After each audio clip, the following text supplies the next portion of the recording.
Hello all welcome to hashtag guru. ఈ వీడియోలో మనం ఫ్లిప్కార్ట్లోని కొన్ని ఆప్షన్స్ గురించి డిస్కస్ చేద్దాం. ఫస్ట్ వన్ వచ్చి ఫ్లిప్కార్ట్ స్మార్ట్ అప్గ్రేడ్ ప్లాన్. అసలు ఫ్లిప్కార్ట్ స్మార్ట్ అప్గ్రేడ్ ప్లాన్ అంటే ఏంటంటే మనం మొబైల్ కొనేటప్పుడు 100% అమౌంట్ పే చేసి కొంటాం. కానీ ఈ స్మార్ట్ అప్గ్రేడ్ ప్లాన్ ఏంటంటే 70% అమౌంట్ పే చేసి మొబైల్ని కొనొచ్చు. రిమైనింగ్ 30% అమౌంట్ తర్వాత పే చేయొచ్చు. ఇన్ కేస్ ఈ 30% మనీ మనకు ఇచ్చిన డ్యూరేషన్ టైంలో పే చేయకపోతే ఫోన్ అనేది బ్లాక్ అయిపోతుంది త్రూ ఈఎంఐ నెంబర్ ద్వారా. ఇన్ కేస్ ఈ 30% మనీ పే చేయకపోతే మళ్ళీ ఈ స్మార్ట్ అప్గ్రేడ్ ప్లాన్ రీయూస్ చేసుకోవచ్చు. అది కూడా ఎలా అంటే మనం కొన్న సేమ్ బ్రాండ్లోనే వేరే మొబైల్ని సెలెక్ట్ చేసుకొని ఇప్పుడు మనం వాడుతున్న మొబైల్ని ఎక్స్చేంజ్ చేసుకోవచ్చు. కానీ అప్పుడు మన మొబైల్కి ఎంత మార్కెట్ ఎక్స్చేంజ్ రేటు ఉంటే అంతే కడతారు. సో మళ్ళీ ఆ 70%లో రిమైనింగ్ అమౌంట్ పే చేసి ఫ్లిప్కార్ట్ స్మార్ట్ అప్గ్రేడ్ ప్లాన్లో కంటిన్యూ అవ్వచ్చు. ఒక మొబైల్కి Flipkart smart upgrade plan eligibility ఉందో లేదో ఎలా తెలుస్తుందంటే సెలెక్ట్ చేసుకున్న మొబైల్ క్లిక్ చేసి కిందకి స్క్రోల్ చేసుకుంటే అక్కడ ఫ్లిప్కార్ట్ స్మార్ట్ అప్గ్రేడ్ అని ఆప్షన్ కనిపిస్తుంది. ఇప్పుడు వచ్చే ఫ్లిప్కార్ట్ సేల్లో స్మార్ట్ అప్గ్రేడ్ ప్లాన్ కింద ఈ కొన్ని మొబైల్స్ని డిస్ప్లే చేస్తుంది. For example Realme GT 5G mobile original price వచ్చి 37,999, but smart upgrade plan apply చేసుకుంటే 26,799కే వస్తుంది. ఫ్లిప్కార్ట్ ఈ అప్గ్రేడ్ ప్లాన్ని లాస్ట్ ఇయర్తో కంపేర్ చేస్తే ఇప్పుడు కొన్ని చేంజెస్ తీసుకువచ్చారు. అవి ఏంటంటే ఒకప్పుడు ఫ్లిప్కార్ట్ స్మార్ట్ అప్గ్రేడ్ ప్లాన్ అనేది ఓన్లీ శాంసంగ్ ఫోన్స్కి మాత్రమే అవైలబిలిటీలో ఉండేది. కానీ ఇప్పుడు అన్ని మొబైల్స్ మీద ఈ స్మార్ట్ అప్గ్రేడ్ ప్లాన్ అనేది వర్కౌట్ అవుతుంది. ఇదివరకు ఓన్లీ క్రెడిట్ కార్డ్స్ మీద మాత్రమే ఈ స్మార్ట్ అప్గ్రేడ్ ప్లాన్ అప్లై అయ్యేది. కానీ ఇప్పుడు credit card, debit card, net banking లాంటి చాలా ఆప్షన్స్ కూడా ఈ స్మార్ట్ అప్గ్రేడ్ ప్లాన్కి అప్లై అవుతుంది. ఇదివరకు ఈ ప్లాన్ 1 ఇయర్కి మాత్రమే ఉండేది.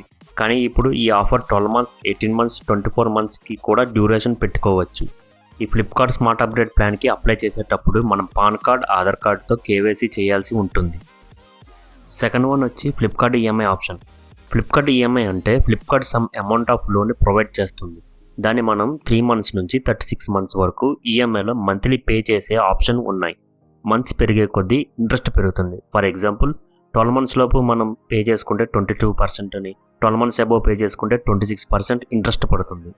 ఫ్లిప్కార్ట్ ఈఎంఐ ఎలా అప్లై చేయాలంటే ఫ్లిప్కార్ట్ యాప్ ఓపెన్ చేశాక మై అకౌంట్ అనే సెక్షన్లోకి వెళ్తే ఫ్లిప్కార్ట్ పే లెటర్ ఆప్షన్ ఉంటుంది. అందులోకి వెళ్ళి మీ పాన్ కార్డ్ ద్వారా అప్లై చేసుకోవాలి. అలా అప్లై చేసిన తర్వాత ఫ్లిప్కార్ట్లో మన ట్రాన్సాక్షన్ బట్టి, మన సిబిల్ స్కోర్ని బట్టి ఫ్లిప్కార్ట్ మనకి ట్రాన్సాక్షన్ లిమిట్ ఇస్తుంది. అంటే ఫ్లిప్కార్ట్ మనకి లోన్ ప్రొవైడ్ చేస్తుంది. సో ఆ లోన్ అమౌంట్ని మనం పే లెటర్ లాగా యూస్ చేసుకోవచ్చు. ఈఎంఐకి యూస్ చేసుకోవచ్చు అండ్ స్మార్ట్ అప్గ్రేడ్కి కూడా యూస్ చేసుకోవచ్చు. ఇందులో ఫ్లిప్కార్ట్ పే లెటర్ అంటే మన దగ్గర మనీ లేనప్పుడు ఫ్లిప్కార్ట్ మనకి ప్రొవైడ్ చేసిన అమౌంట్తో ఆ ప్రోడక్ట్ కొనుక్కొని మనీ పే చేసేసి నెక్స్ట్ మంత్ 5th లోపు క్లియర్ చేసేసుకోవాలి. ఇంకా బిగ్ బిలియన్ డేస్ విషయానికి వస్తే ఫ్లిప్కార్ట్ ఈసారి ఆల్ క్రెడిట్ కార్డ్స్ మీద నో కాస్ట్ ఈఎంఐ ప్రొవైడ్ చేస్తుంది. యాక్చువల్లీ బజాజ్ కార్డ్ ఈఎంఐ అనేది ఎవ్రీ టైం యూజ్ చేసుకోవడానికి ఉండదు. ఓన్లీ సేల్ టైంలోనే అవైలబిలిటీకి తీసుకువస్తారు. సో అందరూ యూజ్ చేసుకోండి. థర్డ్ ఆప్షన్ వచ్చి ఫ్లిప్కార్ట్ ఎక్స్చేంజ్. ఫ్లిప్కార్ట్ ఎక్స్చేంజ్లో కీప్యాడ్ ఫోన్స్ విషయానికి వస్తే లాస్ట్ ఇయర్ బిగ్ బిలియన్ డేస్కి అన్ని కీప్యాడ్ ఫోన్స్ని ఎక్స్చేంజ్ తీసుకున్నారు. బట్ ఈ సేల్కి only Samsung and Nokia keypad phones మాత్రమే ఎక్స్చేంజ్ తీసుకుంటున్నారు. కీప్యాడ్ ఫోన్స్కి మినిమం 500 రూపీస్ ఎక్స్చేంజ్ వాల్యూ ఉంటుంది. ఇంకా స్మార్ట్ ఫోన్ విషయానికి వస్తే స్క్రీన్ డ్యామేజ్, డెంట్స్, స్క్రాచెస్ అయిన ఫోన్స్కి ఈ బిగ్ బిలియన్ సేల్కి మినిమం 1000 రూపీస్ ఎక్స్చేంజ్ వాల్యూ ఉంటుంది.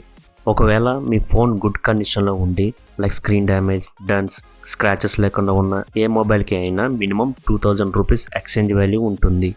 ఓకే గైస్, ఈ వీడియోలో ఉన్న ఇన్ఫర్మేషన్ ఎవరికైనా యూజ్ అవుతుంది అనుకుంటే షేర్ చేయండి. Thank you all.